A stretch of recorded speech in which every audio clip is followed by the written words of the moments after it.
Quando o portão bateu atrás de mim, o som foi tão seco que pareceu um disparo. O eco reverberou pelas paredes da rua estreita, e os vizinhos, que antes fingiam varrer a calçada, pararam para assistir. Meu pai estava do outro lado, o rosto ruborizado de raiva, os olhos apertados de quem acredita estar protegendo uma honra que ninguém mais respeita. "Você não tem mais casa aqui!" gritou, e a voz dele cortou o ar com a mesma autoridade de antigamente, quando bastava um olhar para me fazer recuar. Só que eu não recuei.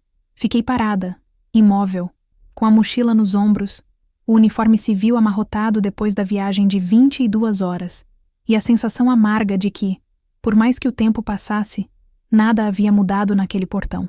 Minha mãe apareceu atrás dele, pálida, nervosa, com o avental ainda sujo de molho. Tentou dizer algo, mas ele a interrompeu, empurrando o portão com força até o trinco bater. O som metálico me lembrou o estalo das travas de segurança das portas de um helicóptero, aquele clique frio que separa o mundo seguro do campo de guerra. O contraste me fez sorrir, não por ironia, mas porque de repente percebi o absurdo da cena. Eu, que já havia atravessado fronteiras, suportado tempestades de areia, ouvido tiros tão próximos que o ar parecia se rasgar, agora estava sendo expulsa da minha própria casa, por um homem que nunca entendeu o que significava coragem. Os vizinhos riram, talvez sem saber por quê. Alguns repetiram frases que nem deviam compreender. Ela voltou e já arrumou confusão. Sempre foi rebelde essa menina.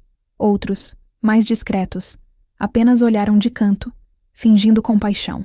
Eu apenas fiquei em silêncio. Havia aprendido há muito tempo que o silêncio pesa mais que qualquer grito, e que há vitórias que nascem do controle. Segurei firme a alça da mochila e respirei devagar, sentindo o cheiro de chuva vindo do fim da rua. O céu começava a escurecer, pesado, como se também se preparasse para uma tempestade. Fazia quase 2 anos desde a última vez que eu tinha pisado ali. 2 anos desde que o exército me enviara para a fronteira norte, em uma missão humanitária que durou mais do que o previsto. 2 estações de seca, 3 de chuva e incontáveis noites em que o som dos rádios substituiu o das vozes conhecidas. Quando finalmente recebi a licença para retornar, comprei a passagem de ônibus sem avisar ninguém. Queria fazer uma surpresa, um gesto simples, quase infantil, de quem ainda acredita que o lar pode ser um refúgio. Mas o portão que me recebeu foi o mesmo que, agora, se fechava diante de mim com o ódio de quem renega um estranho. Do outro lado, ouvi o barulho dos passos do meu pai se afastando, o arrastar do chinelo pelo piso da varanda, e a voz da minha mãe sussurrando alguma coisa que o vento levou. Permaneci ali por alguns minutos, olhando a casa onde cresci, onde aprendi a marchar antes mesmo de saber andar direito. Cada tijolo parecia menor, como se o tempo tivesse encolhido o lugar. Na janela da sala, o reflexo das luzes do fim de tarde deixava ver as cortinas novas, brancas, bordadas, diferentes das que eu deixei. Pequenos sinais de que minha presença já tinha sido apagada dali. O mais curioso é que eu não sentia raiva. Sentia uma espécie de anestesia, uma calma tensa que precede o movimento. Quem já viveu em bases militares sabe. Há momentos em que você simplesmente observa, calcula e espera. E era exatamente isso que eu fazia naquele instante. Esperei até que o riso dos vizinhos se dissipasse, até que o portão deixasse de vibrar com o golpe, e então comecei a andar. Cada passo ecoava como uma resposta silenciosa ao desprezo dele. O asfalto molhado refletia o amarelo dos postes, e o ruído distante do trânsito se misturava ao som da chuva que começava a cair. Eu não tinha para onde ir, mas também não sentia pressa. A mochila pesava nos ombros. Dentro dela, as lembranças de campo, um uniforme dobrado com precisão e um pequeno envelope que eu trazia para entregar pessoalmente ao meu pai. Um envelope que, ironicamente, continha a escritura da casa onde ele acabara de me expulsar. Sim, o documento ainda estava em meu nome. Eu havia ajudado a quitar a última parte do financiamento antes de ser enviada para a missão. Era a minha forma de gratidão, de retribuição. Mas ele nunca soube. Ou talvez tenha esquecido. Quando dobrei a esquina, a chuva engrossou. Entrei em um café simples, o mesmo de sempre, que ainda cheirava a pão fresco e a café requentado. Sentei perto da janela e pedi um café preto, forte, sem açúcar. Enquanto esperava, olhei meu reflexo no vidro, o cabelo preso num coque mal feito, o rosto cansado, a expressão serena. Parecia outra mulher, Alguém que já não se encaixava naquele bairro pequeno, naquele mundo de cercas baixas e opiniões altas. Era engraçado. Eu tinha visto tanto, vivido tanto, mas ali dentro eu era apenas a filha que virou soldado, a vergonha da vizinhança. O garçom me reconheceu, fez um gesto tímido com a cabeça, mas não disse nada. Peguei o celular, sem sinal ainda, e deixei sobre a mesa. O relógio marcava quase 7 da noite. Na base, eu estaria em reunião de planejamento a essa hora, avaliando relatórios de equipe. Agora, eu era só uma mulher encharcada, rejeitada e sozinha diante de uma xícara fumegante. Mas algo em mim, algo muito antigo, ainda pulsava. Uma sensação de alerta, de que aquele momento não era o fim. Era apenas o início de algo que ninguém ali seria capaz de compreender. Terminei o café e me levantei. Antes de sair, olhei uma última vez para a rua deserta. A casa dos meus pais ainda era visível ao longe, o portão trancado. O mesmo que eu havia atravessado tantas vezes na infância carregando mochilas, medalhas e esperanças. A chuva agora caía em cortinas densas, abafando os sons do bairro. Foi nesse instante, enquanto eu dava o primeiro passo para fora do café, que ouvi o ruído distante, grave, ritmado, de paz cortando o ar. Um som que eu conhecia bem, o som de um helicóptero se aproximando. Não olhei para trás de imediato. Esperei, deixei o barulho crescer, tomar conta do céu, vibrar nas janelas e fazer os vizinhos saírem às pressas para ver o que acontecia. Quando finalmente ergui o olhar, vi o feixe de luz descendo em meio à chuva, o emblema inconfundível da Força Aérea refletindo nas poças do asfalto. Respirei fundo e segurei o crachá metálico no bolso da jaqueta. Era o chamado. E eu sabia. Aquela noite, o portão que se fechou não seria o último som que meu pai ouviria em silêncio. O helicóptero ainda ecoava na minha cabeça quando comecei a andar sem destino certo, com o som das pás se misturando ao estalar da chuva no asfalto. Aquele ruído mecânico, ritmado, funcionava como um metrônomo invisível, marcando o compasso de uma lembrança que eu tentava manter adormecida há anos. Cada gota que escorria pelo meu rosto parecia acordar um fragmento do passado, e de repente, eu estava de novo naquela casa, muito antes dos uniformes, das marchas, das madrugadas geladas em campo. Estava de novo no quintal, com o chão de terra batida e meu pai me mandando largar o estilingue que eu havia feito com elástico e galho de goiabeira. Isso é coisa de menino, ele dizia, com aquele olhar que não admitia réplica. Desde pequena, eu entendia que o mundo dele era dividido em 2 tipos de gente, os que mandavam e os que obedeciam. E por ironia, ele nunca imaginou que eu escolheria o lado de quem manda, mas com honra, não com imposição. Cresci ouvindo que mulher de respeito devia saber cozinhar, sorrir e aceitar. Que uniforme, arma e coragem eram atributos de homem. Minha mãe nunca discordava dele em voz alta, mas às vezes, quando eu chorava sozinha no quarto depois de mais uma bronca, ela se aproximava devagar e dizia: "Filha, não discute, ele é de outro tempo, outro tempo." Essa frase virou uma espécie de licença poética para toda a covardia que o mundo cometeu contra as mulheres antes de aprender a nomear o respeito. Eu tinha 17 anos quando decidi prestar o concurso da escola preparatória de cadetes. Meu pai riu, não de nervoso, de deboche. "Você não aguenta um dia lá", disse. "Isso é vida para mulher nenhuma." Mas o que ele chamava de limitação, eu chamava de chamado. Eu sempre soube que havia algo em mim que não cabia dentro de 4 paredes. Queria o mundo, o ar livre, o peso do desafio, o direito de falhar e levantar. Não suportava a ideia de viver uma vida pequena para caber na expectativa dos outros. Quando passei em 2º lugar no processo seletivo, mostrei o resultado com o orgulho de quem esperava um abraço. Ele olhou a folha, encostou a xícara na mesa e respondeu apenas: "Não conte comigo para isso."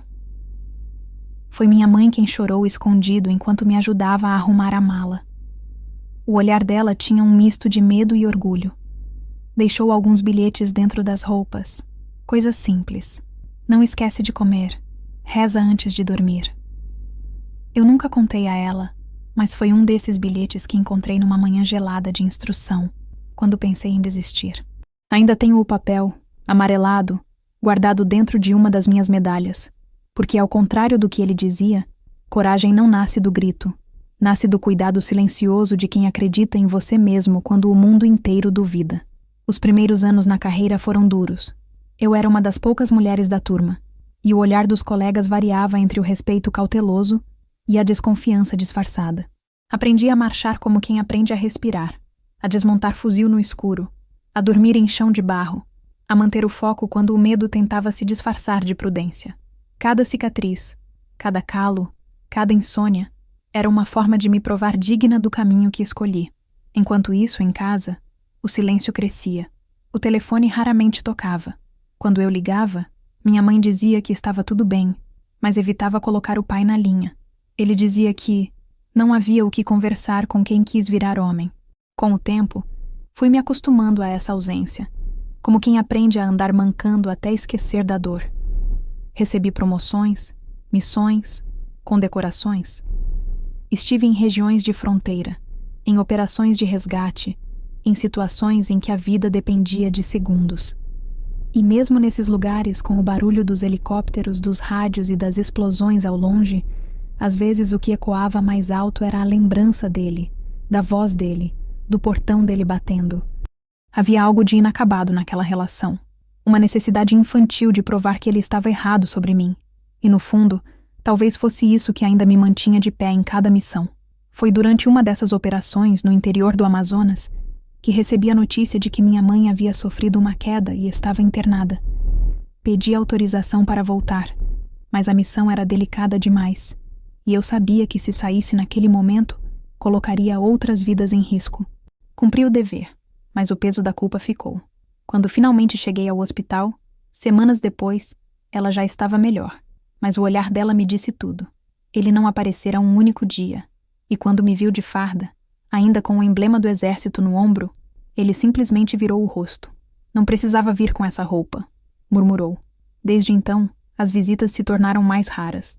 Até que na última licença, um ano antes desse retorno, ele me disse que não precisava mais dar satisfação, que a casa era dele e que quem escolhe o quartel, que durma no quartel.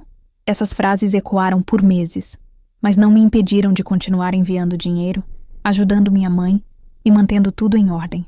Eu ainda acreditava que um dia ele perceberia o quanto estava errado, que me veria não como uma ameaça ao seu orgulho, mas como uma continuação do que ele mesmo tinha tentado ensinar. Disciplina, responsabilidade, retidão. O problema é que ele confundia obediência com respeito. E eu aprendi cedo que são coisas diferentes. Foi por isso que quando o portão se fechou naquela noite, algo dentro de mim entendeu que a guerra que eu travava há anos não era contra o inimigo lá fora. Era contra o modelo de homem que acreditava que a autoridade é gritar mais alto. Eu cresci em um lar onde o silêncio da minha mãe era o escudo e o autoritarismo do meu pai era a espada. E agora, de pé na calçada, eu era o resultado vivo dessa batalha antiga. A mulher que escolheu a farda não para imitar homens, mas para aprender a se defender deles. Caminhei até o fim da rua pensando em tudo que poderia ter sido diferente. Se ele tivesse me ouvido. Se eu tivesse dito o quanto doeu ser chamada de vergonha na frente dos tios. Se tivesse contado que no dia em que fui promovida, o comandante me disse que eu era exemplo para dezenas de recrutas mulheres que sonhavam em ser como eu. Mas eu sabia que nada disso o comoveria. O orgulho dele era uma armadura feita de preconceito. E eu aprendi que certas armaduras só se abrem quando o tempo enferruja. A chuva cessou quando alcancei o ponto de ônibus. O céu, já limpo, deixava ver as luzes da cidade à distância. O mesmo barulho de antes, as pás do helicóptero, voltava, mais nítido agora, mas ainda longe. Peguei o celular e a tela acendeu com a notificação que eu esperava há meses. Nova designação, Operação Aurora. O nome soava quase poético, mas eu sabia que não havia poesia em guerra. Respirei fundo. Tudo fazia sentido. O motivo da minha volta, o envelope, o chamado. Aquela operação estava ligada a algo muito maior. E, ironicamente, a mesma terra que meu pai dizia que não era mais minha, estava prestes a se tornar o epicentro de uma das maiores ações de segurança do ano. Guardei o telefone no bolso e olhei para o horizonte. Havia algo de simbólico naquela coincidência. Talvez fosse o destino, talvez fosse apenas ironia. Mas naquele instante eu entendi. Ele havia me expulsado da casa, mas não poderia me expulsar da história. E a história estava apenas começando. Na manhã seguinte, o sol apareceu com uma claridade agressiva, dessas que não aquecem, apenas expõem. Eu não tinha dormido. O som do helicóptero ainda ecoava no fundo da memória, como um lembrete constante de que havia dois mundos coexistindo dentro de mim. O militar, onde tudo se resolvia com ordens e precisão, e o civil, onde as feridas eram invisíveis e as batalhas nunca terminavam. Caminhei até a rodoviária, comprei um café e esperei o primeiro transporte que me levasse de volta ao bairro. Eu precisava entender o que realmente estava acontecendo. Precisava olhar nos olhos da minha mãe, ouvir da boca dela o motivo que levou meu pai a me expulsar como se eu fosse uma estranha. Voltei a pé do ponto, o casaco seco, o cabelo ainda úmido da chuva da noite anterior. O portão estava aberto agora, e o silêncio do quintal me pareceu uma provocação. Entrei sem bater, como alguém que ainda acreditava ter o direito de atravessar aquele limite. Minha mãe estava na cozinha lavando pratos. Quando me viu, o corpo dela estremeceu, como se a simples visão da minha farda invisível, mesmo sem eu estar usando uma, fosse suficiente para despertar o medo antigo de contrariar meu pai. Você não devia estar aqui, filha, disse, com a voz baixa, sem me encarar. Eu só quero conversar, respondi, tentando conter a raiva que se misturava à decepção. Ela enxugou as mãos no pano de prato e se sentou à mesa. O olhar dela parecia pedir desculpas por algo que ainda não tinha dito.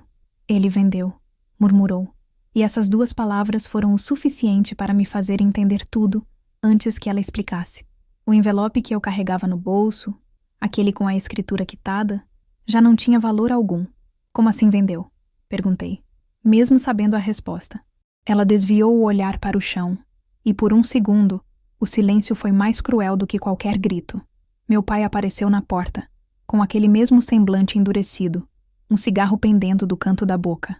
A casa agora é do seu irmão, disse, como quem informa um fato sem importância. Você não vive mais aqui. Isso não te diz respeito. Olhei para ele, tentando entender se havia alguma hesitação no tom, algum traço de arrependimento, mas não havia nada. Apenas a frieza prática de quem acredita ter razão. A casa era minha também, retruquei. Metade do pagamento saiu do meu soldo. E a escritura? Ele me interrompeu com um gesto seco. Você assinou o papel errada, deixou tudo no nome da família. E família é quem fica, não quem foge para se vestir de homem. A frase cortou o ar como uma lâmina. Não era apenas a injustiça material que doía. Era a insistência em reduzir tudo o que eu me tornara a uma caricatura, como se minha força fosse um desvio de comportamento. Senti o rosto aquecer, mas permaneci imóvel. Atrás dele, vi meu irmão surgir do corredor, ainda de bermuda, descalço, com o celular na mão. Olha só quem voltou para casa, disse com um sorriso torto. Viu o carro novo na garagem? É presente do papai. O mesmo carro que eu saberia depois foi comprado com parte do dinheiro da venda da casa, dinheiro que incluía o valor que eu havia enviado ao longo dos anos. Minha mãe tentou intervir, mas ele levantou a voz. Você acha que alguém aqui te deve alguma coisa? Você sumiu, escolheu essa vida. O que você queria? Um tapete vermelho?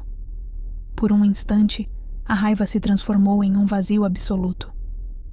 Olhei ao redor e percebi que aquele lugar, cheio de memórias de infância, já não me pertencia. O relógio de parede ainda marcava o mesmo horário errado de sempre. A mesa tinha as mesmas marcas de queimado de quando eu era menina e derrubei café fervendo. Mas tudo o que era meu ali havia sido apagado. Peguei o envelope do bolso e o coloquei sobre a mesa. Era para você, disse, olhando para minha mãe. A última parcela da casa. O recibo tá dentro. Ela arregalou os olhos, mas antes que pudesse abrir, meu pai arrancou o envelope da mesa. Rasgou o papel no meio e jogou os pedaços no lixo. Não preciso da sua esmola de farda, disse, cuspindo as palavras. O som do papel rasgando foi quase simbólico. Era o corte final entre o que fomos e o que nunca mais seríamos. Senti vontade de gritar, de jogar na cara dele tudo o que sacrifiquei. Os aniversários perdidos, as madrugadas sem dormir, as feridas que nunca cicatrizaram. Quis contar que, enquanto ele me chamava de vergonha, eu liderava uma equipe de resgate que salvou dezenas de pessoas em deslizamentos. Que o nome dele estava no meu crachá, porque eu ainda me orgulhava de carregá-lo. Mas não disse nada. Aprendi no exército que o silêncio é mais perigoso do que qualquer explosivo quando usado na hora certa. Virei as costas e saí, sentindo o olhar pesado dos dois nas minhas costas. Do lado de fora, o barulho dos vizinhos voltava a preencher o ar. Cochichos, risadas abafadas, curiosidade disfarçada. Andei até o portão e parei por um instante antes de atravessar. Olhei para trás e disse apenas: "Vocês venderam o teto, mas não a história." Depois, fechei o portão por dentro, devagar, e o trinco soou como o fim de uma era. Caminhei sem rumo pela calçada, até chegar à praça onde costumávamos brincar. O coreto ainda estava lá, enferrujado, e um grupo de crianças corria em volta, gritando, rindo, como se o tempo não existisse. Sentei num banco e deixei o corpo relaxar pela primeira vez em horas. Foi então que o celular vibrou. Um número restrito. Atendi sem pensar. "Tenente Coronel Azevedo?" disse uma voz masculina do outro lado. "Aqui é o Major Nogueira. Precisamos que a senhora se apresente imediatamente à base de Campo Norte. A Operação Aurora foi antecipada." O coração acelerou. "Entendido, Major. Chego em breve." Desliguei e fiquei olhando o nada por alguns segundos. Tudo parecia se encaixar num tipo de sincronia amarga. A família me expulsava, a casa me era tirada, mas o dever me chamava de volta. No exército, pelo menos, eu sabia o meu lugar. Havia clareza, hierarquia, justiça. No mundo civil, tudo era uma teia de sentimentos desonestos e amores condicionais. Levantei e comecei a andar em direção ao ponto de encontro indicado. No caminho, passei por uma loja imobiliária. No vidro, uma placa chamava a atenção. Casa recém-adquirida. Reformas em andamento. Era a casa dos meus pais. Do outro lado do vidro, vi meu irmão falando com um corretor, exibindo papéis, rindo. Senti uma mistura de pena e incredulidade. Eles haviam me traído não por necessidade, mas por vaidade. Queriam provar que podiam viver sem mim, que o dinheiro da filha militar não fazia falta. Segui andando, mas algo dentro de mim mudou naquele instante. A mágoa se transformou em clareza. Eu finalmente entendi que não era a rejeição que me feria, mas a tentativa constante deles de me apagar. E quem tenta apagar o que não entende, no fundo, teme o reflexo do que poderia ter sido. Na esquina, um carro militar aguardava, discreto. Entrei sem olhar para trás. O motorista, um sargento que eu conhecia de missões anteriores, fez continência e abriu a porta.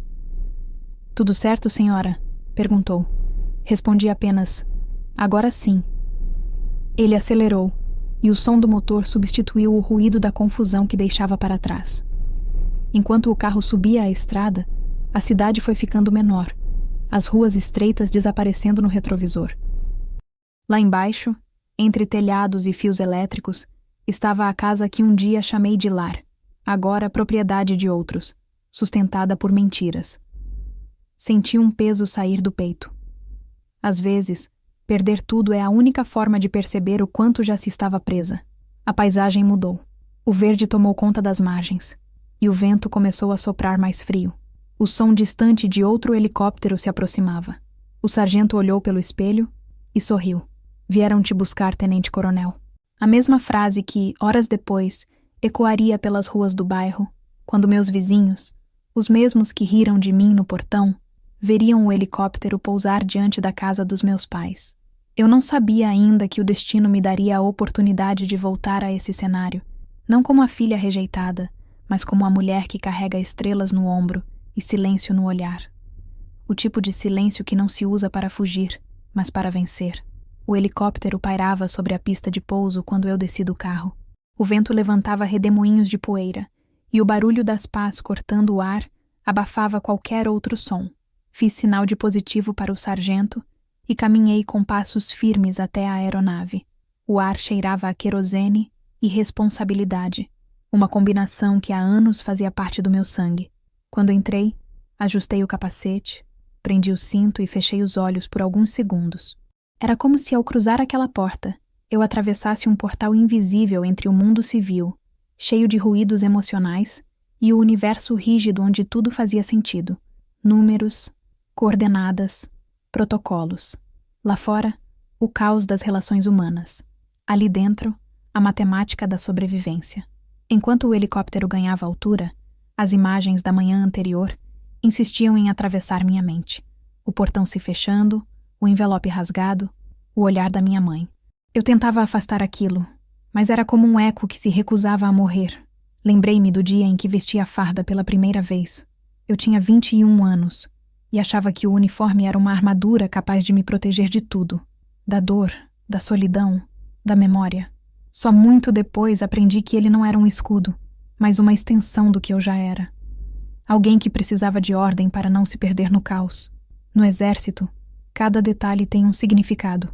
O vinco da calça, a forma como o coturno brilha, a distância exata entre os botões. É uma disciplina que se infiltra na alma, até você esquecer que está sendo moldada por ela. Mas, dentro de mim, sempre existiu algo que escapava às regras. A humanidade. Eu via rostos, não números. Ouvia o medo disfarçado na voz dos soldados. Reconhecia o desespero no olhar de quem fingia bravura. Talvez por isso eu tenha subido tão rápido de patente. Não apenas pela eficiência, mas pela capacidade de manter o coração pulsando sob o peso da hierarquia. Durante a missão em Campo Norte, eu era responsável por coordenar uma equipe mista, composta de homens e mulheres de diferentes unidades. Não havia espaço para fraqueza, nem para orgulho. Tínhamos que agir como um corpo só, e cada decisão minha podia custar vidas. No início, alguns questionavam minha liderança. Ela é boa, mas é mulher. Ouvi certa vez um suboficial sussurrar. Não respondi. Preferi que os resultados falassem por mim. E eles falaram. Depois da primeira operação bem-sucedida, ninguém mais duvidou da minha capacidade. Mas por trás da farda, por trás do crachá com o brasão dourado e as condecorações alinhadas no peito, havia uma mulher que ainda carregava o peso das pequenas guerras domésticas. Eu podia manter a calma diante de um incêndio, mas bastava ouvir o nome do meu pai para sentir o coração descompassar. É estranho como certos traumas não se apagam, nem com anos de treinamento. Eles apenas aprendem a se disfarçar. No alojamento da base, sentei na cama e olhei o espelho preso à parede. A luz fria destacava as olheiras e a rigidez do meu rosto. Envelheci rápido, pensei. Não pela idade, mas pela intensidade. O corpo suporta o esforço físico, mas a mente paga um preço alto por cada ordem cumprida, por cada vida salva ou perdida. Peguei o retrato que sempre levo comigo. Eu, minha mãe e meu pai num domingo antigo, antes de tudo se desmoronar. Ele estava com o braço sobre o meu ombro, orgulhoso, sorrindo para a câmera. Eu devia ter uns 12 anos. Naquela época, ainda acreditava que ele era invencível. Guardei a foto e me levantei. Havia uma reunião marcada com o comando às 9. No caminho, cruzei com rostos conhecidos. Todos me saudavam com respeito, mas havia algo nas expressões deles, uma mistura de admiração e distância. Ser mulher em posição de liderança ainda provocava esse tipo de tensão.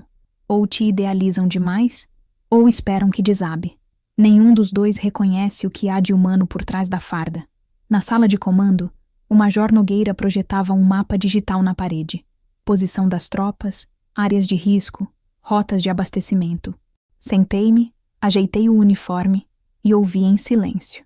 A Operação Aurora era uma missão complexa, envolvendo segurança de fronteira e interdição de uma rota de contrabando que atravessava comunidades inteiras. O detalhe que me fez gelar foi o ponto vermelho piscando no mapa. Uma cidade pequena, meu ponto de origem, o mesmo lugar onde horas antes eu havia sido expulsa de casa. Tenente-Coronel Azevedo, disse o major com voz firme. Seu batalhão vai se posicionar nessa região. Precisamos de alguém com conhecimento local. Assenti sem hesitar, embora por dentro um nó se formasse no estômago. Era como se o destino tivesse decidido me confrontar com meu passado, obrigando-me a olhar para o mesmo cenário, mas agora do alto. com o peso da autoridade que eles me negaram. Quando a reunião terminou, fiquei sozinha na sala por alguns minutos. Olhei o mapa outra vez e o símbolo vermelho parecia pulsar como uma ferida aberta. Pensei no meu pai, nos vizinhos, no portão, no envelope rasgado. Tudo parecia pequeno diante da dimensão da missão. E mesmo assim, nada doía tanto quanto saber que, enquanto eu arriscava a vida para proteger aquele território, eles me viam como uma desertriz. De tarde, fui até o hangar verificar o helicóptero designado para a operação. O sol refletia no metal e o calor do motor adormecido fazia o ar vibrar. Toquei a fuselagem como quem cumprimenta um velho companheiro. Lembrei das vezes em que voei em resgates noturnos, da sensação de impotência quando o rádio ficava mudo. Lembrei também das risadas entre colegas, das brincadeiras para disfarçar o medo. O exército, para mim, nunca foi apenas uma profissão. Era uma tradução da minha necessidade de pertencer a algo maior do que eu. E, ironicamente, quanto mais eu pertencia à instituição, mais me afastava da minha própria família. Ao anoitecer, sentei no refeitório vazio com uma bandeja simples: arroz, frango e feijão. A comida quente contrastava com o frio que crescia por dentro. Peguei o celular e vi que não havia mensagens. Nem da minha mãe, nem do meu irmão. Nenhum pedido de desculpa, nenhum gesto de arrependimento. Era como se eu tivesse deixado de existir. Respirei fundo e olhei ao redor. Na parede, o lema da corporação: disciplina e honra acima de tudo. Engraçado, a mesma frase que meu pai usava para justificar seus gritos. A diferença é que ali, ela significava responsabilidade. Na boca dele, significava poder. Às vezes me pergunto se, sem perceber, eu o copiei.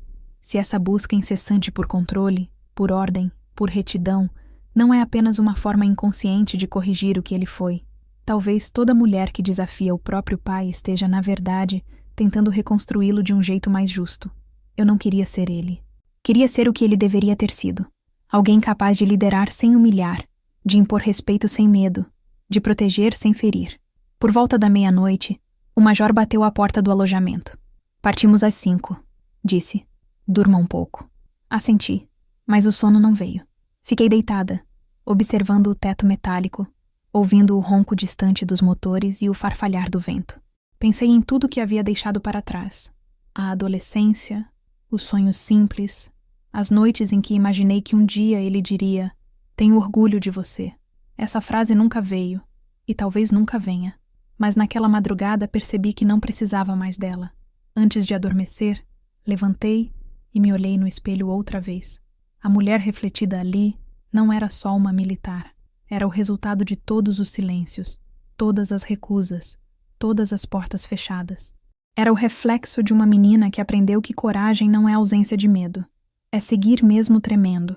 Toquei o espelho com a ponta dos dedos e murmurei: "Você não precisa provar mais nada." Quando o despertador tocou, o corpo parecia leve, mesmo cansado. Coloquei o uniforme com calma, ajustei as estrelas no ombro e prendi o cabelo com precisão. Lá fora, o céu começava a clarear, e o som distante de um helicóptero anunciava o início de mais uma missão. Ao sair do alojamento, o vento frio bateu no rosto e trouxe de volta o mesmo cheiro de querosene e terra molhada que senti quando fui expulsa da casa. A diferença é que agora eu sabia quem era. Enquanto caminhava em direção à aeronave, pensei que talvez um dia meu pai ouvisse meu nome sendo mencionado no noticiário, não como a filha que desonrou a família, mas como a mulher que comandou uma operação decisiva. Talvez aí ele entendesse o que sempre negou, que a farda não me afastou dele, apenas me libertou do medo de ser igual. O helicóptero começou a girar lentamente. A luz da manhã refletia nas hélices, formando círculos dourados no ar. Entrei, ajustei o cinto e olhei pela janela. Lá embaixo, a cidade ainda dormia, alheia ao que estava por acontecer. Fechei os olhos e respirei fundo. A operação estava prestes a começar, mas algo dentro de mim dizia que a verdadeira missão seria outra: enfrentar o passado que me moldou. E assim, enquanto a aeronave subia em direção ao horizonte, percebi que a mulher por trás da farda não era feita de ferro nem de disciplina. Era feita de cicatrizes, e cada uma delas contava uma história que ninguém, nem mesmo meu pai, poderia apagar. O vento soprava frio quando o helicóptero pousou novamente em Campo Norte. Uma área cercada por mata e morros, com aquele tipo de silêncio tenso que precede qualquer operação importante. O sol ainda não tinha nascido completamente, e o céu exibia tons de cinza e vermelho, como se a madrugada e o dia travassem uma batalha indecisa. Desci da aeronave com o mesmo passo firme de sempre, mas por dentro, algo havia mudado. Talvez fosse a exaustão, talvez o peso invisível das últimas horas. A lembrança da casa, do portão, da voz do meu pai dizendo que eu não tinha mais lar, ainda me acompanhava como um zumbido persistente. Mas o exército tinha sua própria forma de cura: trabalho. Enquanto caminhava até o centro de comunicações, o Major Nogueira me aguardava com um envelope pardo nas mãos, o rosto tenso, os olhos vermelhos de quem também não dormira. Chegou agora há pouco, tenente-coronel. É confidencial. Leitura apenas presencial. Peguei o envelope sem fazer perguntas e entrei na sala reservada. A porta se fechou com um clique metálico, e por um instante, o mundo voltou a ser apenas eu, o papel e o som distante dos motores. Rasguei o lacre, retirei o documento e comecei a ler. As primeiras linhas eram frias, diretas. Operação Aurora. Atualização de prioridade. Objetivo principal: interceptar e neutralizar a ameaça interna ligada ao desvio de material estratégico. Localização confirmada. Zona residencial, setor leste. Continuei lendo, o olhar se movendo rápido, até que o nome saltou do papel como um golpe no peito. Bairro São Vicente. O mesmo bairro onde eu crescera. O mesmo onde um dia antes fui expulsa da casa da minha família. Por um momento, pensei que fosse coincidência, mas ao virar a página, reconheci a planta da região, as ruas, os becos, o mesmo terreno baldio onde eu costumava treinar corrida quando era adolescente. E ali, marcado em vermelho, o ponto exato da área suspeita. Travei. Era a casa do meu pai. A mente militar entrou em modo automático, avaliando hipóteses, descartando coincidências. Eu sabia que os relatórios de inteligência não erravam em detalhes tão específicos. Se aquele endereço estava ali, era porque havia algo concreto. Desvio de material estratégico. A frase parecia ecoar em letras maiúsculas dentro da minha cabeça. Podia significar muita coisa: munição, equipamentos, dados, combustível. Mas o que me fazia gelar não era o termo em si. Era a ideia de que meu próprio sangue poderia estar envolvido em algo que ameaçava a segurança nacional. Sentei na cadeira e deixei o papel sobre a mesa. Por um instante, o silêncio se tornou insuportável. Lembrei das vezes em que cheguei em casa de farda e vi meu pai virar o rosto, murmurando que aquilo não era profissão de mulher. Lembrei do olhar zombeteiro do meu irmão, das risadas dos vizinhos. E agora, de algum modo, todo aquele desprezo parecia apontar para algo muito mais sujo do que orgulho ferido. Seria possível que o homem que tanto falava em honra estivesse envolvido em algo ilegal? Um toque na porta me trouxe de volta. Era o major. Precisamos agir com cautela, tenente-coronel. A ordem é montar um cerco discreto, sem exposição da tropa. O comando quer você à frente da equipe de reconhecimento. Ninguém conhece melhor o terreno. Balancei a cabeça afirmando. Não havia espaço para emoção. Apenas dever. Entendido, senhor. Ele assentiu e saiu, deixando a porta entreaberta. Respirei fundo e olhei mais uma vez o mapa. Cada linha, cada rua, cada ponto de sombra estava gravado na minha memória. Conhecia aquele bairro como conhecia as próprias cicatrizes. E, de repente, uma sensação amarga me invadiu.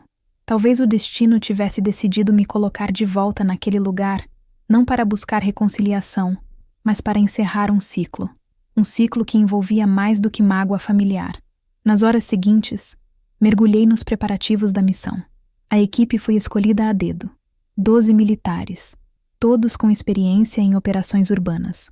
O rádio permanecia silencioso, apenas o chiado ocasional cortando o ar. No galpão, o som metálico das armas sendo verificadas misturava-se ao farfalhar dos mapas sendo dobrados. A rotina familiar me trazia calma, mas ao mesmo tempo, havia uma inquietação que eu não conseguia nomear. Quando finalmente sentei diante do computador para cruzar dados de inteligência, o sistema exibiu uma lista de nomes ligados ao suposto esquema. Entre eles, um chamou minha atenção. Gilberto Azevedo, meu irmão. Fechei os olhos. O sangue subiu à cabeça, e por alguns segundos, o ar pareceu rarefeito.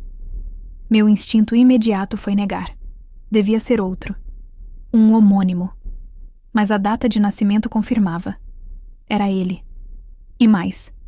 O relatório mostrava movimentações financeiras suspeitas, contas criadas nos últimos meses e transferências vindas de empresas fantasmas registradas em cidades vizinhas. No campo de observações, lia-se: contato recorrente com civil identificado como Sr. A, possível facilitador local. Meu pai. A traição não era mais simbólica. Era real, documentada, assinada com sobrenome. Levantei da cadeira e comecei a andar de um lado para o outro. A sala parecia encolher. As paredes se aproximavam. O ar pesava. O que antes era apenas dor emocional se transformava em algo mais profundo. Vergonha. Vergonha de ter sido enganada, de ter acreditado que minha ausência era a causa do distanciamento, quando, na verdade, talvez fosse o contrário. Eu havia saído de casa antes que o veneno os consumisse por completo. Sentei novamente, olhei o mapa e fechei o punho. Meu dever era agir, independentemente de laços. Era o que eu repetia aos meus soldados. No campo não há pai, mãe ou irmão. Há civis, aliados e ameaças. Mas agora eu entendia o verdadeiro peso dessa frase. Quando o sol começou a nascer, a base despertou em movimento. Caminhões se alinhavam. Helicópteros se preparavam. A Operação Aurora estava oficialmente em marcha. Eu dei as ordens com a mesma frieza de sempre. Voz firme, gestos calculados. Mas por dentro, algo queimava. Cada comando parecia uma punhalada no passado. No trajeto aéreo até o perímetro do bairro, observei a cidade de cima. As ruas que um dia foram palco das minhas brincadeiras de infância, agora eram zonas de cerco. O coreto onde eu costumava sentar virou ponto de observação. A praça, base tática. E a casa, o ponto vermelho no mapa, aguardava silenciosa, como um animal acuado. A comunicação pelo rádio foi curta. Equipes Alfa e Bravo, aguardem sinal. Reconhecimento visual em andamento. Peguei os binóculos e ajustei o foco. A fachada da casa parecia a mesma, mas o portão agora tinha pintura nova. O mesmo portão que, dias antes, havia se fechado na minha cara. Ironia ou justiça poética, não saberia dizer. Vi movimento no quintal. 2 silhuetas masculinas, uma delas inconfundível. Meu pai, mesmo de longe, com um andar lento e o ombro caído. Ao lado dele, meu irmão gesticulava, segurando o celular. Por um instante, senti o coração acelerar. Pensei em tudo o que poderia acontecer se a operação seguisse até o fim. Mandados, buscas, exposição. O nome da minha família nas manchetes. O meu nome associado a eles. E ainda assim, eu sabia que não podia recuar. A lealdade que eu devia ao país era maior que qualquer laço de sangue. O rádio chiou novamente. Tenente-coronel, autorização para avanço? Hesitei. O dedo pairava sobre o botão. Naquele segundo, percebi o quanto a linha entre justiça e destruição é fina. Respirei fundo e respondi. Negativo. Aguarde. Quero confirmação visual adicional. Desliguei o microfone e continuei observando. Foi então que vi algo que me gelou por completo. Um caminhão pequeno, coberto por lona, encostou na lateral da casa. 2 homens desceram e começaram a descarregar caixas metálicas, as mesmas usadas para transporte de equipamentos eletrônicos militares.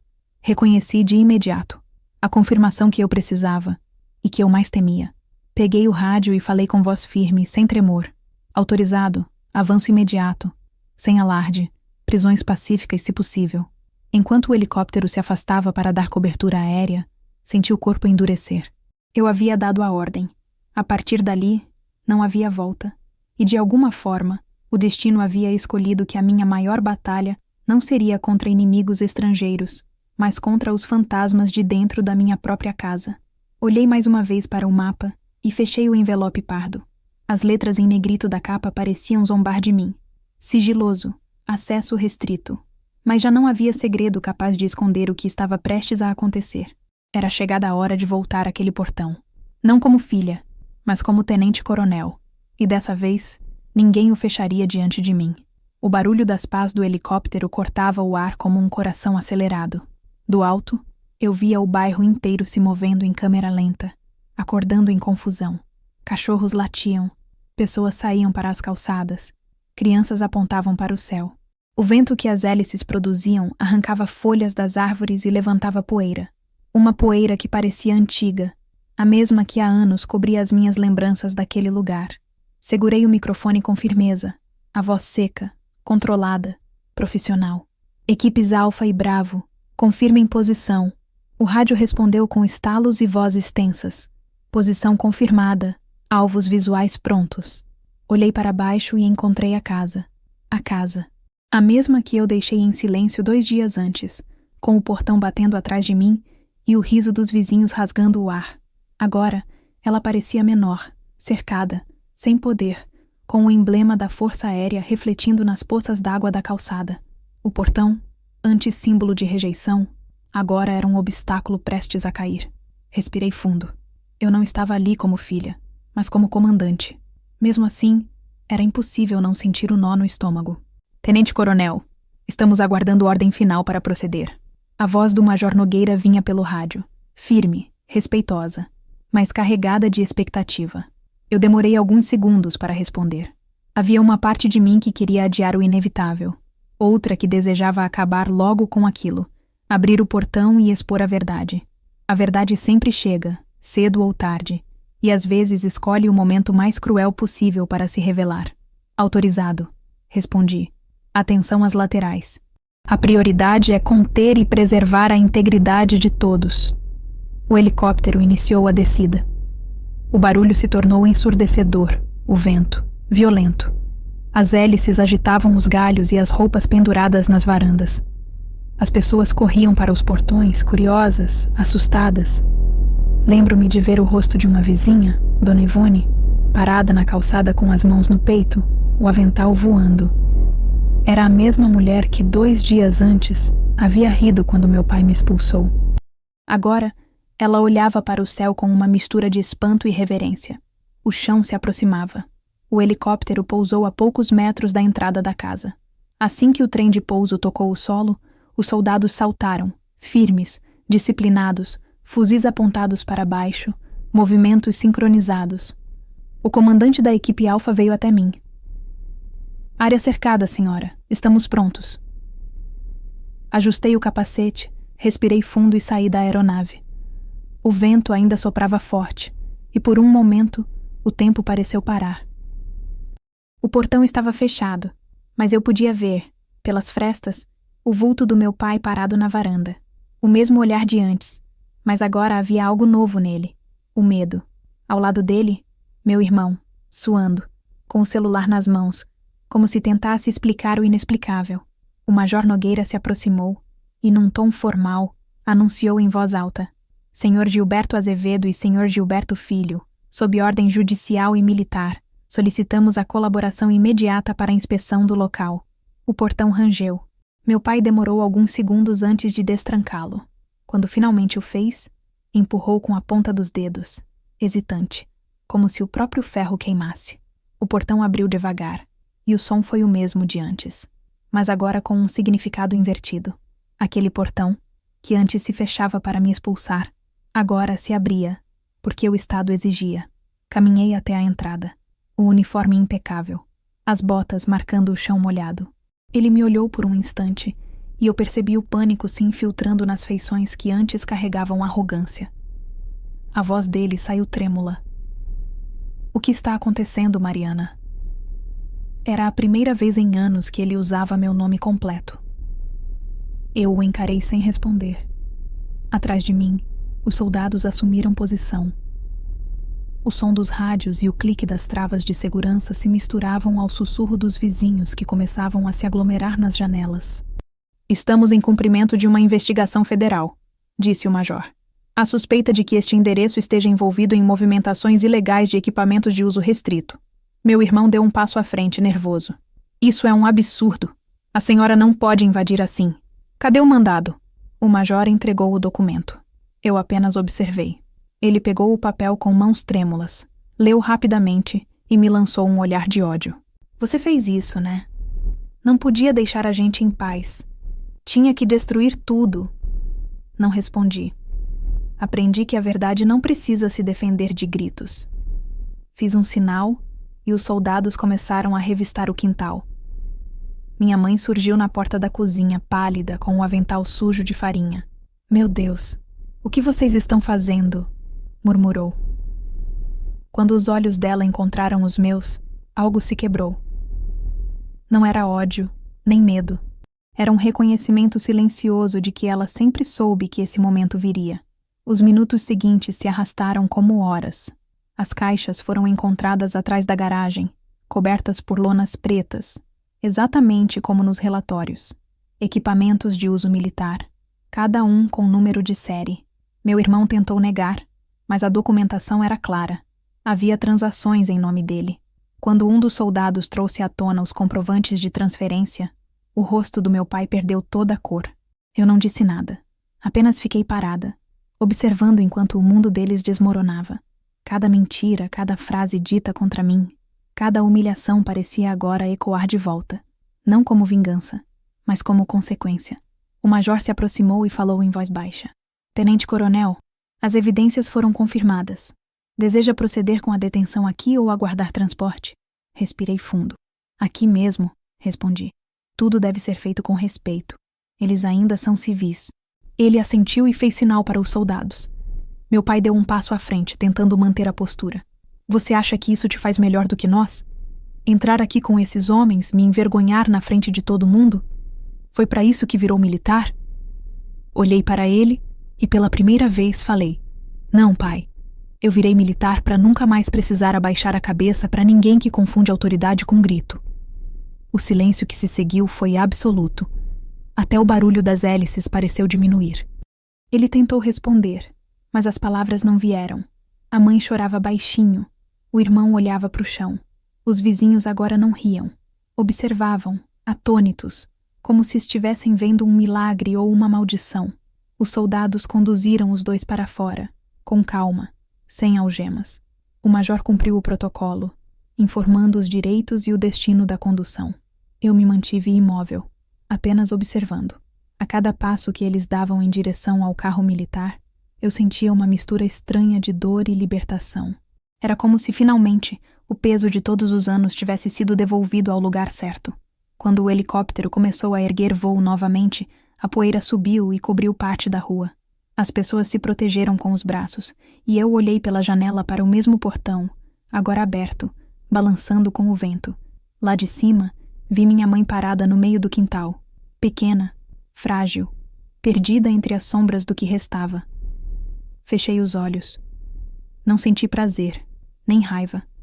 Apenas uma tristeza antiga, resignada, como quem compreende que a justiça raramente é bonita. O major se aproximou e, em voz baixa, comentou: "Eles vão tentar te culpar, tenente-coronel. A mídia vai atrás da história da filha que prendeu o pai." Eu assenti. "Deixe falarem. Eu sei a verdade. E a verdade não precisa de aplauso." O helicóptero subiu mais, deixando o bairro para trás. Lá embaixo, os telhados encolhiam, as ruas se tornavam linhas, e o portão desapareceu. Olhei para o horizonte e percebi que o som das pás, aquele mesmo som que antes me lembrava o medo, agora soava como liberdade. Por um instante, deixei que o vento entrasse pela janela e tocasse meu rosto. E dentro daquele barulho ensurdecedor, eu ouvi, como um sussurro no fundo da mente, a voz da menina que um dia fui. A que sonhava em ser forte, a que acreditava que um dia seria ouvida. E ela dizia: "Agora eles sabem." A aeronave seguiu em direção à base. A operação estava concluída, mas algo em mim ainda vibrava. A paz não viria naquele dia. Talvez nunca viesse. Mas, pela primeira vez, eu não sentia mais necessidade de provar nada. Abaixo, o portão que um dia me expulsou agora balançava aberto, sem dono, sem poder. E o som no céu, aquele som que um dia me fez tremer, agora era o som da minha própria voz, multiplicada, ecoando firme entre as nuvens. O helicóptero voava abaixo, e o vento fazia o corpo vibrar junto ao ruído constante das hélices. Lá de cima, o bairro onde nasci diminuía até se tornar um mosaico indistinto de telhados, ruas e memórias. A operação havia terminado há poucas horas, e mesmo com o relatório assinado e os procedimentos concluídos, nada dentro de mim parecia encerrado.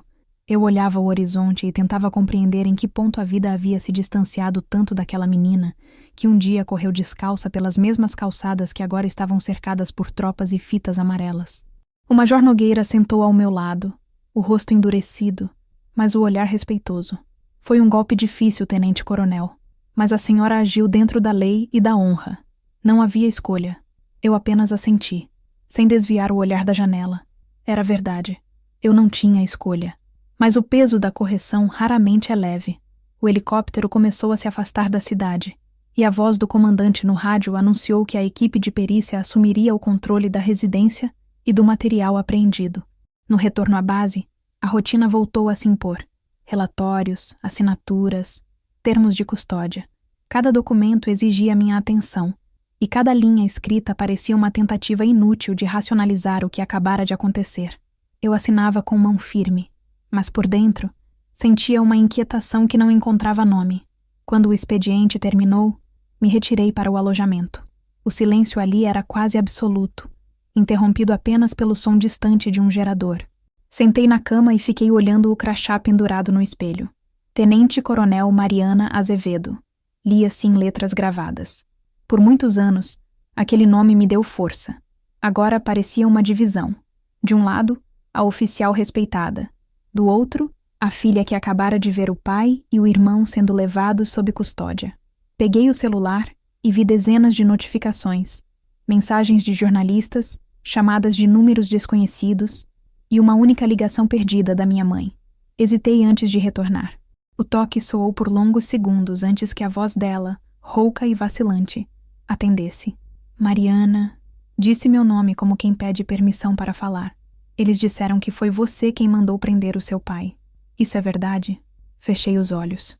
O peso das palavras dela atravessou o ar como uma lâmina invisível. Eu cumpri meu dever, mãe, respondi. Eles estavam envolvidos. Havia provas. Do outro lado, o silêncio se alongou. Ouvi um soluço contido, um barulho de panela caindo, e depois ela sussurrou. Ele só queria te proteger, filha. Não entende. Ele se meteu nisso por causa do seu irmão. Meu corpo ficou rígido. Como assim? Ela respirou fundo, a voz trêmula. O Gilberto estava devendo dinheiro. Envolveu gente perigosa. Seu pai achou que podia resolver vendendo umas coisas.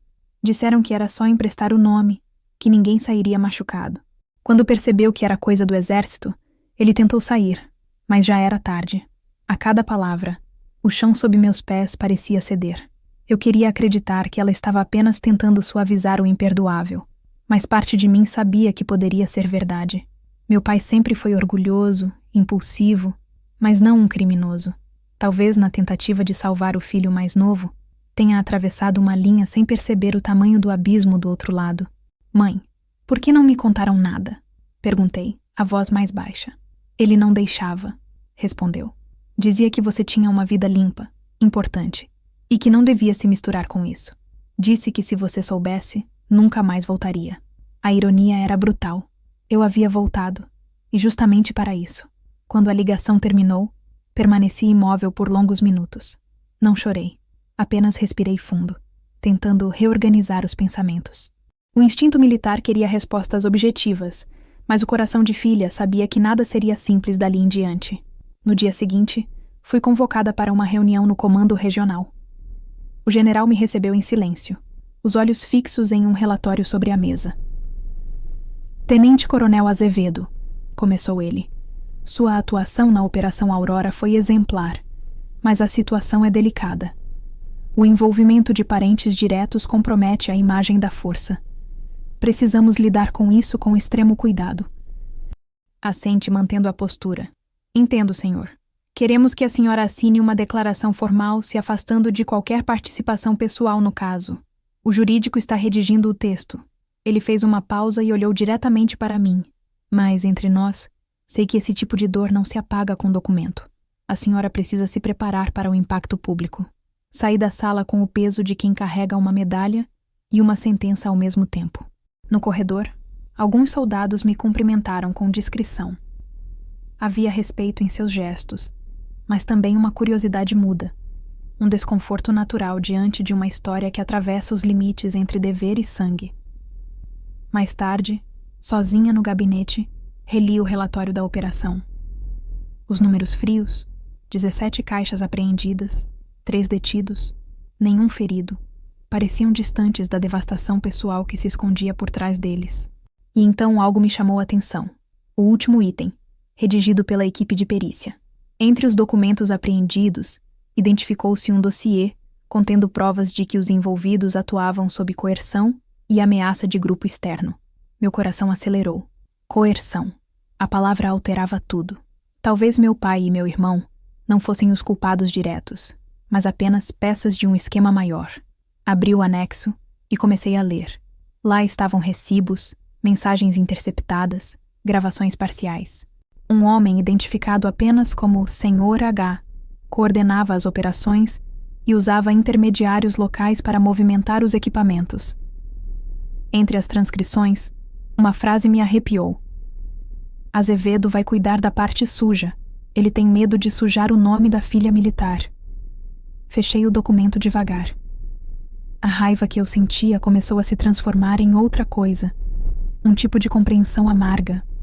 Meu pai, que tantas vezes me acusou de ter envergonhado a família, havia se deixado corromper justamente para proteger o sobrenome que dizia defender. Naquela noite, sentei no refeitório vazio e pedi café. Fiquei observando o vapor subir, enquanto pensava em tudo o que havia se invertido. A filha que buscava o orgulho do pai acabara herdando o fardo dele. A mulher que dedicou a vida a servir ao país agora carregava um segredo que poderia manchar sua própria honra. Peguei o celular e abri uma nova mensagem para o Major Nogueira. Preciso de permissão para reabrir investigação.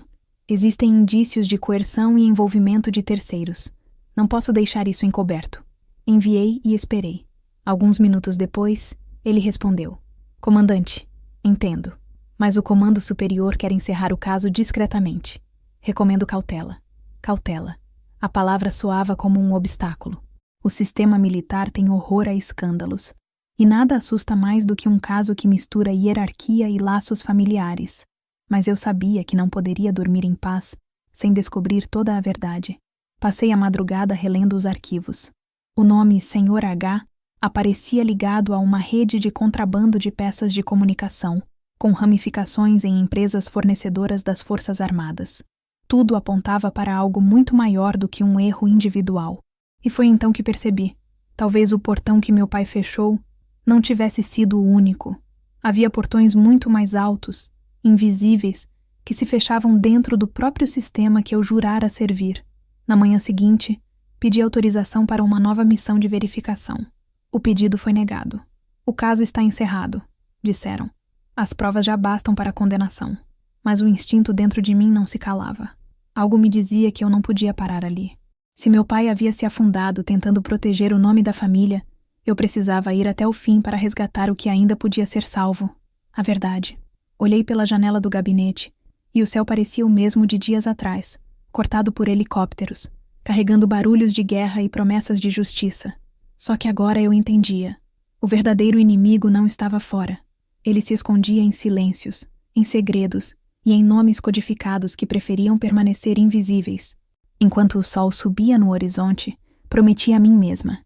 Eu descobriria quem era Senhor H, custasse o que custasse.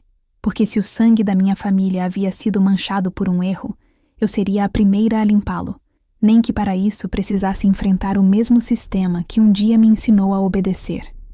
E assim, pela primeira vez desde que voltei àquela cidade, senti que o passado e o presente finalmente se uniam em um mesmo ponto: o dever.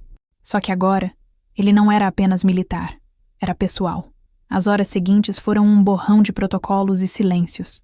O comando insistia que o caso estava encerrado, que as provas bastavam e que minha ligação familiar tornava inconveniente qualquer insistência. Mas eu conhecia o cheiro do que não fecha direito. Aquele odor agridoce de mentira institucional mascarada por palavras elegantes. Quando a verdade incomoda, ela é arquivada com carimbo de confidencial. E naquele momento, percebi que meu pai não era o único homem sendo usado. Havia gente muito mais poderosa preferindo que tudo morresse ali, nas entrelinhas de relatórios limpos demais. No fim da tarde, fui até o hangar sob o pretexto de vistoriar o helicóptero, mas na verdade buscava clareza. A aeronave, silenciosa e imponente, parecia me encarar de volta. Passei a mão pela fuselagem fria, sentindo o metal vibrar sob o calor da tarde. Cada parafuso, cada mancha de graxa, me lembrava o quanto custava manter uma máquina dessas operando, e o quanto custava manter um sistema de poder funcionando. Lembrei das palavras do general: o exército precisa de estabilidade, não de escândalos. E me perguntei desde quando estabilidade e verdade deixaram de ser a mesma coisa. Voltei para o gabinete e comecei a vasculhar os arquivos do caso. Tinha autorização apenas para acesso limitado, mas a essa altura, a prudência já era um luxo. Usei minhas credenciais de campo, que tecnicamente ainda me davam acesso às bases de dados de inteligência, e reabri o dossiê. O nome, Sr. H., aparecia em pelo menos 9 relatórios diferentes, ligados a empresas terceirizadas que prestavam serviço às Forças Armadas. Em 2 deles, constava um sobrenome familiar, Henriques. Mas o que realmente me gelou o sangue foi o nome completo que surgiu numa das notas fiscais. Coronel Reformado Augusto Henriques. Eu o conhecia. Tínhamos servido juntos no início da minha carreira. Ele era um homem de voz grave e presença imponente, daqueles que sabiam o peso de uma palavra dita no tom certo.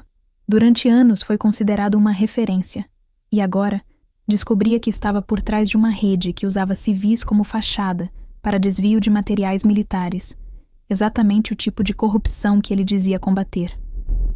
A ironia era cruel. O homem que me ensinou o que era honra tinha transformado o conceito em mercadoria. Enviei uma mensagem cifrada para o Major Nogueira. Preciso de acesso à base de registro da Operação Aurora. Seção Sigilo nível 3. Ele demorou a responder, mas quando o fez, suas palavras foram curtas. Está jogando com fogo, Mariana. Mas se for para limpar o nome do seu pai, faça direito. Nas horas seguintes, mergulhei em planilhas, coordenadas, transações. Descobri que meu irmão havia sido aliciado por Henriques meses antes. O coronel o usava para movimentar equipamentos sob o pretexto de serviço civil autorizado, prometendo comissões rápidas e discretas.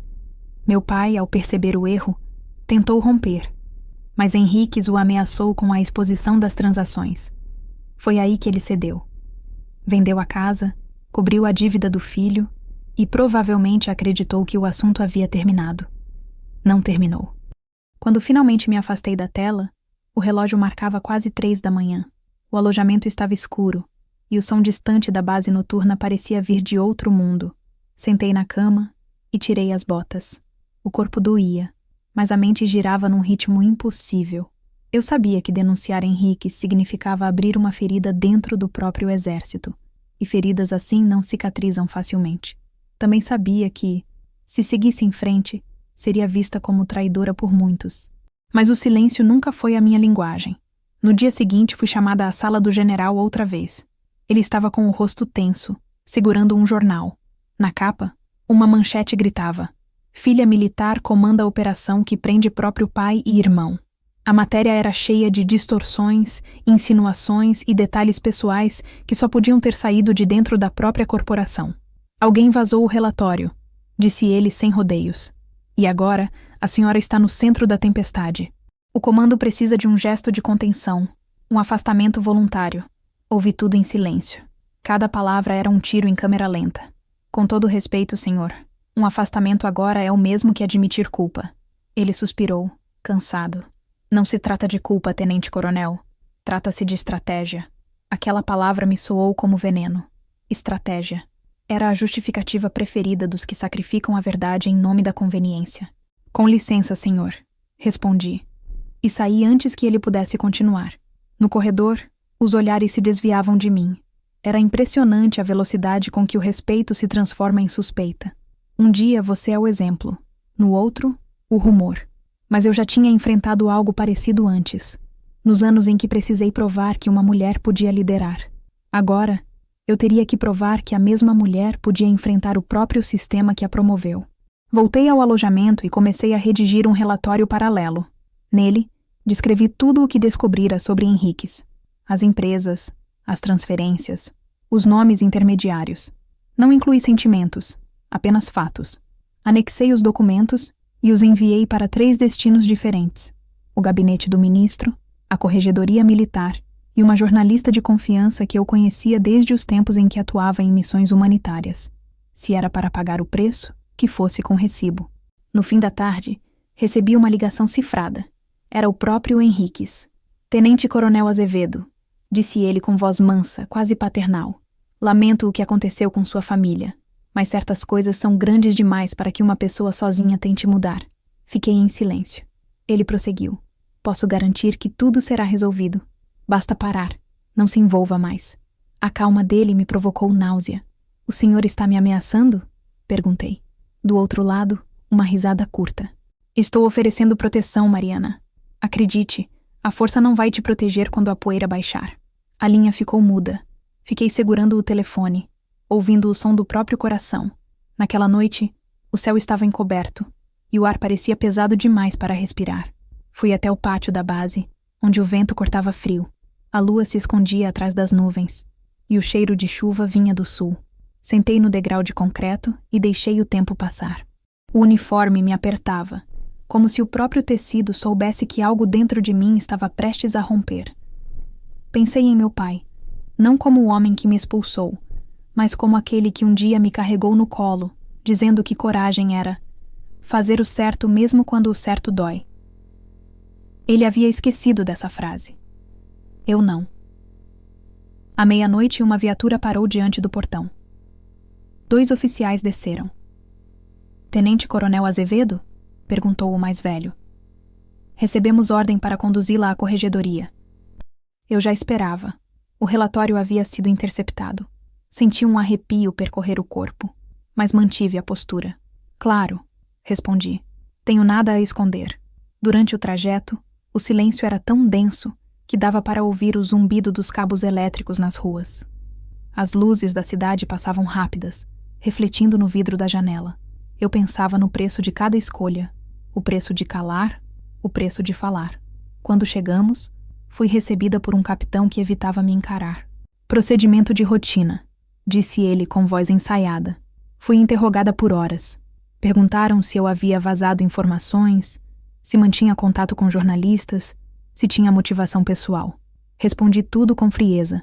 Cada vez que tentavam me reduzir a uma mulher emocionalmente envolvida, eu devolvia com dados e provas. Ao final, o capitão encerrou o depoimento e disse: Até segunda ordem, a senhora está suspensa do comando direto da Operação Aurora. Saí da sala exausta, mas não derrotada. No estacionamento, o Major Nogueira me esperava. Eles vão te punir, Mariana, disse, mas o seu relatório chegou onde precisava. O ministro mandou reabrir a investigação. Henriques está sendo monitorado.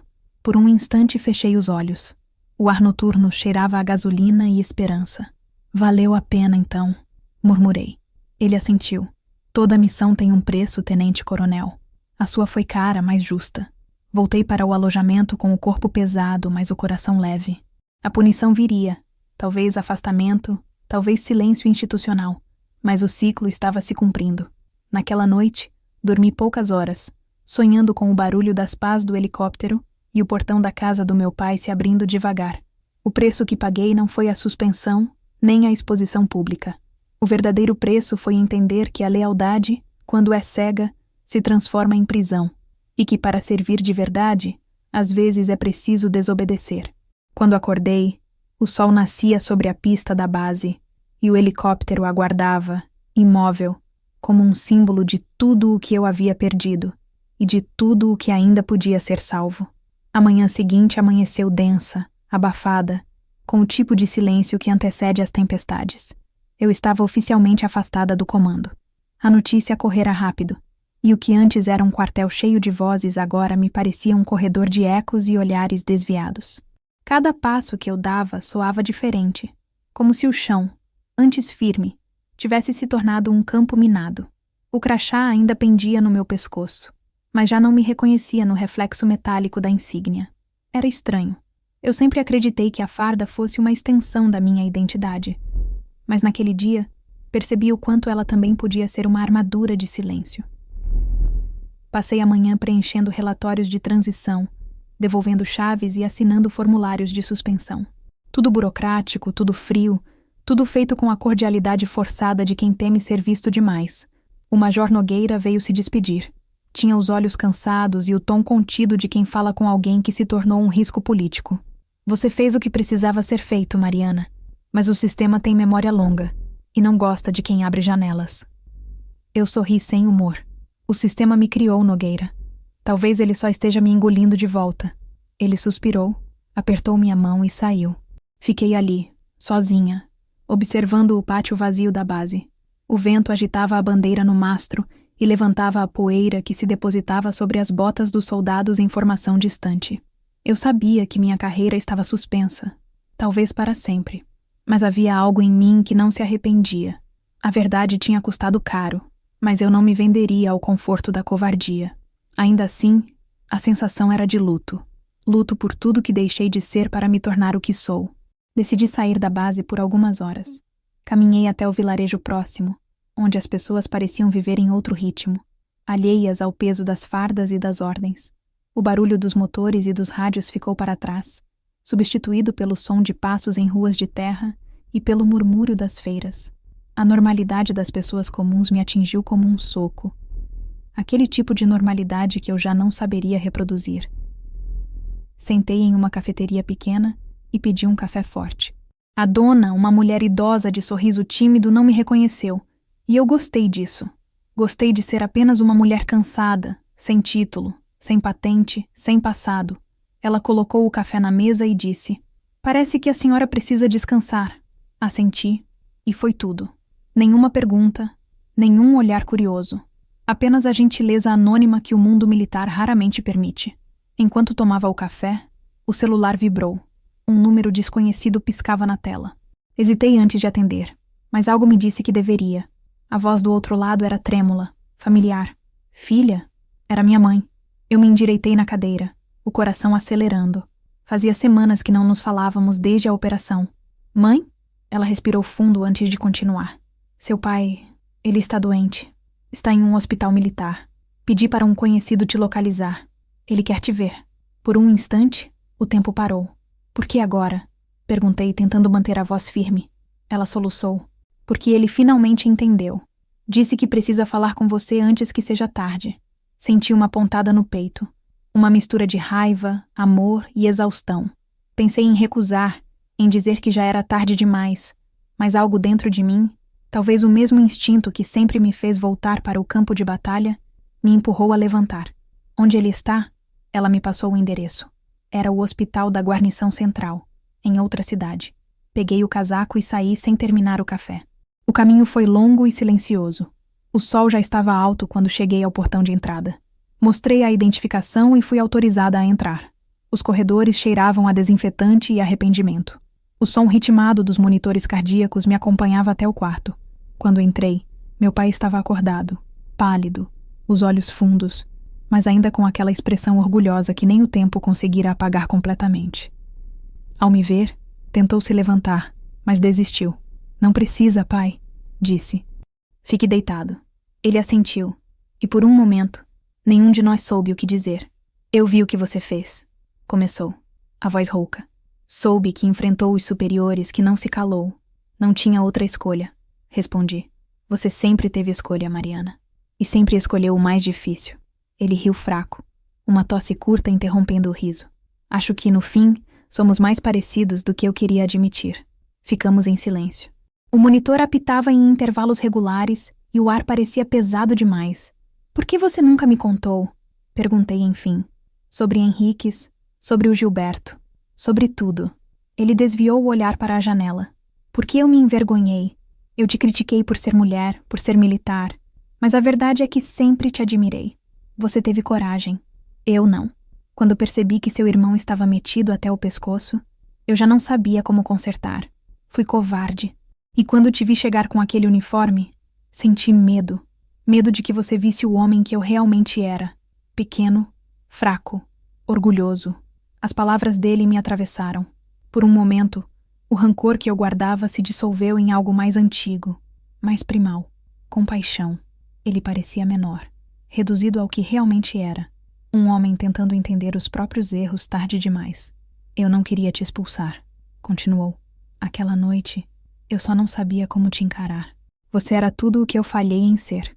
Olhei para ele, e percebi que, pela primeira vez, não havia raiva em mim, apenas tristeza.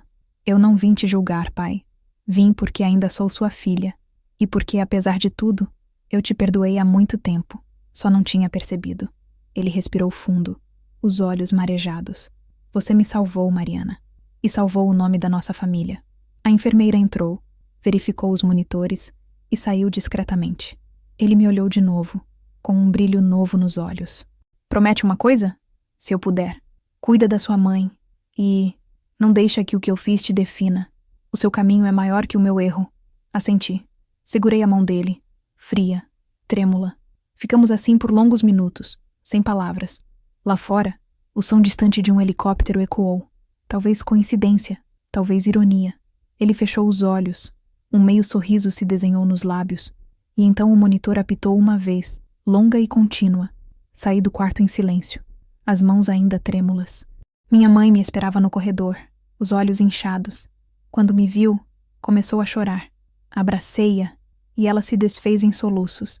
Ele te esperou, filha. Disse que só descansaria depois de te ver. Eu não respondi. Apenas a segurei, sentindo o peso de tudo que havia sido perdido e o alívio de tudo que finalmente podia ser deixado para trás. Os dias seguintes foram lentos. O enterro foi discreto, militar, com poucos presentes. Eu fiquei em silêncio durante toda a cerimônia.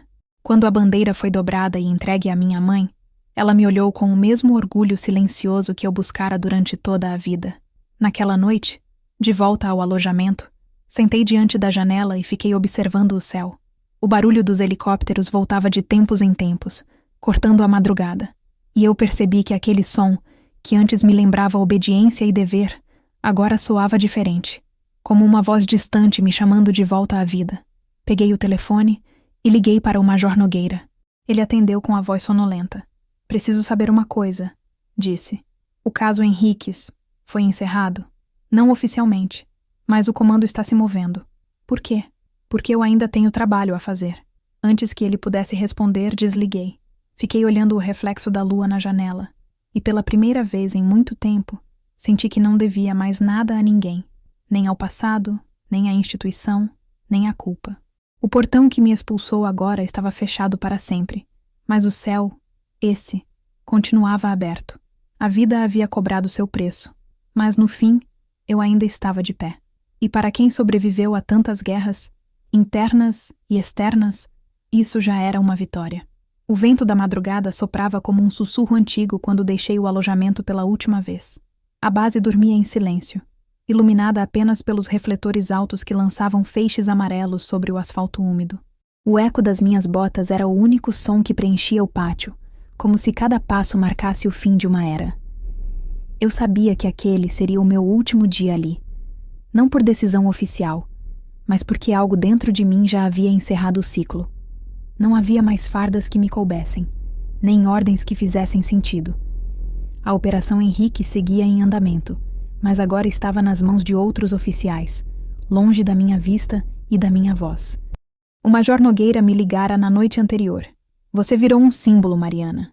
A tropa te respeita, mas o comando te teme. Eles não sabem o que fazer com alguém que não se dobra. Sorri sozinha ao ouvir aquilo. Não era um elogio, era uma constatação. No exército, coragem é uma palavra bonita, até o dia em que ela aponta para cima da hierarquia. Peguei o jipe que me aguardava no estacionamento e dirigi sem destino certo. A estrada deserta cortava o cerrado como uma cicatriz, e o céu acima parecia mais pesado que o normal. À medida que o sol nascia, as cores mudavam, do cinza ao laranja, do laranja ao dourado, e eu sentia que cada tonalidade trazia uma lembrança. O portão se fechando atrás de mim. O helicóptero pairando sobre o quintal da minha infância. O olhar do meu pai antes de morrer. Tudo vinha e ia, como ondas batendo contra o costado de um navio. Dirigi por horas até chegar a uma cidade pequena, à beira de uma serra. Parei diante de um café simples, o mesmo tipo de lugar em que as pessoas se cumprimentam sem saber quem são. Entrei, pedi um pão na chapa e um café preto. A moça do balcão sorriu e perguntou: de viagem? Eu hesitei. De volta, respondi. Ela não entendeu, mas sorriu mesmo assim. Enquanto o café esfriava sobre a mesa, Tirei do bolso a pequena caixa de metal que trazia comigo desde o dia do enterro. Dentro, havia apenas 3 coisas: a insígnia que usei no peito durante a operação, uma fotografia antiga, eu e meu pai em frente ao portão da casa, e um papel dobrado, já amarelado pelo tempo, com uma frase que ele me escrevera antes de eu ingressar na academia. A honra é o silêncio que permanece quando o barulho do mundo cessa. Na época, eu não havia entendido. Agora, aquelas palavras pareciam ter esperado justamente este dia para fazer sentido. Terminei o café, paguei a conta e saí. Do outro lado da rua, um grupo de crianças brincava com um papagaio de papel que subia e descia no vento. Fiquei observando por alguns minutos. Havia algo na leveza daquela cena que me desarmava. Por muito tempo, vivi cercada por códigos, regulamentos, paredes de concreto e vozes masculinas que confundiam autoridade com dureza. Ali, diante de um brinquedo colorido balançando no céu, percebi que talvez a verdadeira força estivesse em continuar acreditando, mesmo depois de tudo. Peguei a estrada novamente, mas agora sem pressa. Em certo ponto, parei o carro no acostamento e desci. Havia um campo aberto, e o som distante de hélices começou a crescer. Olhei para cima. Um helicóptero passava, talvez de patrulha, talvez apenas cruzando a rota. Aquele som, que por tanto tempo simbolizou poder, agora era apenas memória. Fechei os olhos e deixei o vento me tocar o rosto. Senti o mesmo frio de quando fui expulsa de casa, o mesmo calor de quando voltei, o mesmo arrepio de quando vi minha família ser levada. Mas agora, tudo parecia distante, dissolvido. Peguei o papel do bolso, o da frase sobre honra, e o segurei contra o peito. Pensei em meu pai, na minha mãe, no meu irmão que agora cumpria pena e me enviara uma carta pedindo perdão. Eu ainda não tinha respondido. Talvez um dia. Talvez nunca. A raiva havia morrido, mas o tempo ainda não estava pronto para o perdão. Sentei na beira da estrada e fiquei observando os carros passarem. Lembrei-me das palavras que o general dissera ao me afastar. A senhora escolheu ser exemplo de integridade. Isso tem um preço. Ele estava certo. O preço da integridade é a solidão. Mas aprendi que solidão também é território de liberdade. Um lugar onde ninguém te manda calar, onde as memórias deixam de ser feridas e viram mapa. Depois de um tempo, voltei para o carro e segui viagem até chegar à pequena casa que havia alugado perto do mar. Era modesta, de paredes brancas e janelas largas. O cheiro de maresia invadia o interior, e o som das ondas substituía o das hélices que me acompanhavam desde sempre. Na varanda, havia uma cadeira de madeira.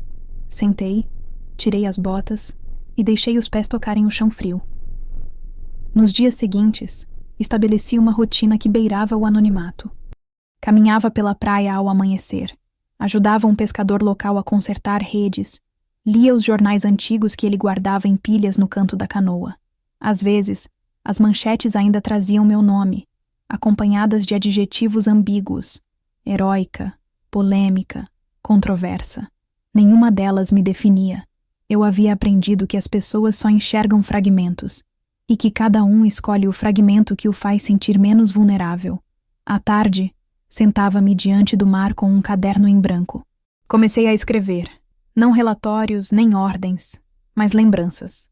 Escrevi sobre a menina que um dia sonhou em ser vista, sobre a mulher que precisou se tornar aço para não ser esmagada, e sobre o momento em que descobriu que o aço também enferruja quando o amor se cala. Escrevi sem planos de publicar, sem desejo de justificar nada. Era apenas uma forma de entender que o silêncio também pode ser linguagem. Certa manhã, encontrei uma carta deixada na caixa de correio. O remetente era o Major Nogueira. Abri com cuidado. Dentro, um envelope menor trazia o brasão do exército e uma folha com o selo oficial da corporação. No alto lia-se: reintegração honorária concedida por mérito de conduta exemplar e serviço prestado à verdade. Abaixo, uma assinatura do ministro. Fiquei parada, olhando o papel, sem saber o que sentir. Aquilo que um dia teria me enchido de orgulho agora parecia apenas um eco distante. Ainda assim, guardei o documento em uma pasta e escrevi uma resposta curta ao Nogueira. Agradeço, mas minha missão já terminou. Naquela noite, sentei na varanda com uma garrafa de vinho e deixei o som do mar me embalar. O vento batia leve e o horizonte refletia a lua como uma medalha esquecida. Pensei em tudo o que havia acontecido. Na menina rejeitada, na militar que subiu rápido demais, na filha que teve de prender o pai, na mulher que aprendeu que nem toda vitória precisa ser comemorada em voz alta. Ao longe, ouvi novamente o som de um helicóptero passando. Dessa vez, não olhei para cima. Apenas fechei os olhos e deixei o barulho se misturar ao das ondas, até que se tornassem um só. Era como se o passado e o presente finalmente tivessem feito as pazes. Peguei o papel do bolso, aquele que eu nunca consegui jogar fora, e o deixei sobre a mesa da varanda.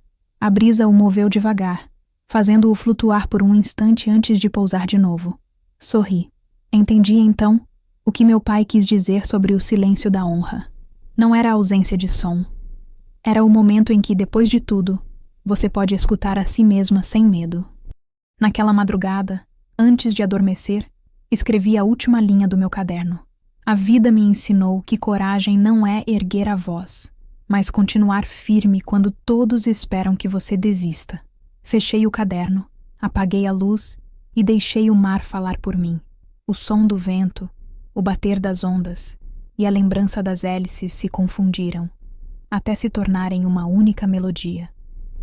Pela primeira vez em muitos anos, eu não estava em guerra. E naquele silêncio, o mesmo que o mundo chamaria de solidão, eu encontrei o que o exército jamais conseguiu me dar: paz.